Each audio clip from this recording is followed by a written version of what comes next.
বন্ধুরা আসসালামু আলাইকুম।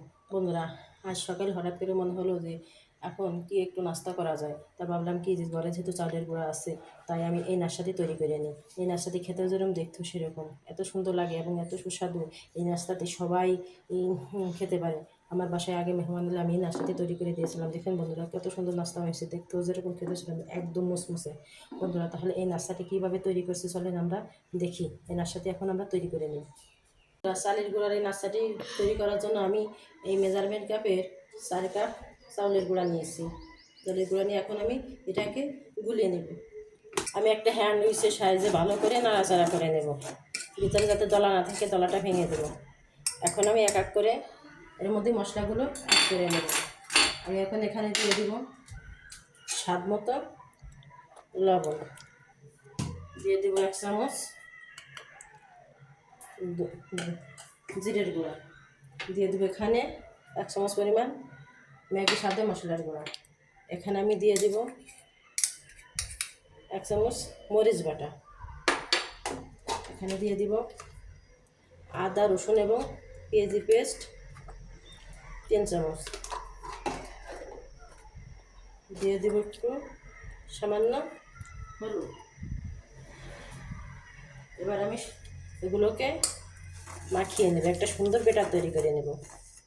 শুকনো মশলা যে মশলাগুলো যে উপকরণগুলো আমি দিয়েছি এগুলোর সাথে চালের গুঁড়োটা সুন্দর করে মিশিয়ে দেবো। মিশিয়ে এখন আমি পানি দিয়ে বেটার তৈরি করে নেব।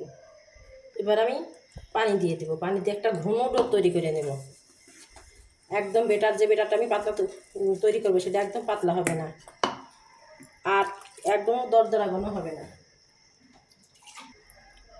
পানি দিয়ে আমি সুন্দর একটা বেটার তৈরি করে নেব। বন্ধুরা দেখেন, একদম পারফেক্ট বেটার তৈরি হয়েছে চালের গুঁড়ার এই নাস্তাটা তৈরি করার জন্য। আমি এখন নাস্তাটি তৈরি করে নেব। এই নাস্তাটি আপনারা সকালে হালকা নাস্তা হিসেবে খেতে পারেন বা বিকালে চায়ের সাথে খেতে পারেন, যে কোনো সময় আপনারা এই নাস্তাটি খেতে পারেন। ভীষণ মজাদার নাস্তাটি। বন্ধুরা, আমি চুলে একটি ফ্রাই প্যান বসিয়ে দিয়েছি, ফ্রাই প্যানে তেল দিয়েছি। এবার আমি তেল বিরাস করে নেব। তেল বিরাস করে আমি যে বেটারটা তৈরি করে নিয়েছি আমি এখন 1 চামচ দিয়ে দেবো। 1 চামচ দিয়ে আমি এইভাবে ঘুরিয়ে নেব।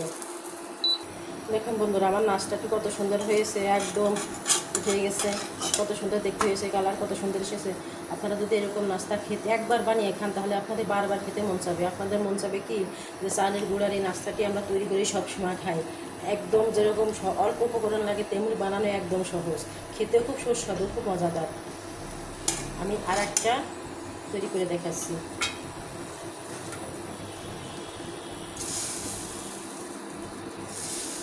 আপনারা তাহলে হাতল ধরে ছড়িয়ে দিতে পারেন, আবার চামিচ দিয়েও এরকম দোসার মতন নাড়াচাড়া করে দিতে পারেন। আমি দোসার মতন করে দিলাম। নাস্তাটা ভীষণ মজাদার বন্ধুরা, আপনারা একবার হলেও নাস্তাটা তৈরি করে খেয়ে দেখবেন। এটা কত সুস্বাদু নাস্তা, বেশি সময় লাগে না এবং অল্প উপকরণে হয়ে যায়। বন্ধুরা, এই নাস্তাটি আপনারা সকালবেলা খেতে পারেন, রাত্রেও খেতে পারেন, এমনকি দুপুরে যদি মনে করেন যে ভাত খাবো না, চালের গুঁড়ার নাস্তাটি তৈরি করে খাবো, তাও আপনারা তৈরি করে খেতে পারেন। ভীষণ সুস্বাদু, ভীষণ মজাদার এবং অল্পতেই আপনার খুবই ভালো লাগে। আমার ছেলেরা তো এই নাস্তাটি খুবই পছন্দ করে, খুবই মজাদার নাস্তা তাদের কাছে। বন্ধুরা দেখেন, আমার নাস্তাটি কত সুন্দর নাস্তা হয়েছে, দেখতে যেরকম খেতে সেরকম একদম মসৃণ এবং মুসমুসে, যেরকম সুস্বাদু খেতে সেরকম দেখতে। বন্ধুরা, আমার এই রেসিপিটি যদি আপনাদের ভালো লাগে তাহলে অবশ্যই আপনারা যারা ফেসবুক পেজ থেকে দেখবেন তারা আমার পেজটি ফলো করে আমার পাশে থাকবেন, এবং যারা ইউটিউব থেকে দেখবেন তারা অবশ্যই আমার এই চ্যানেলটি সাবস্ক্রাইব করে দেবেন এবং লাইক করে দেবেন।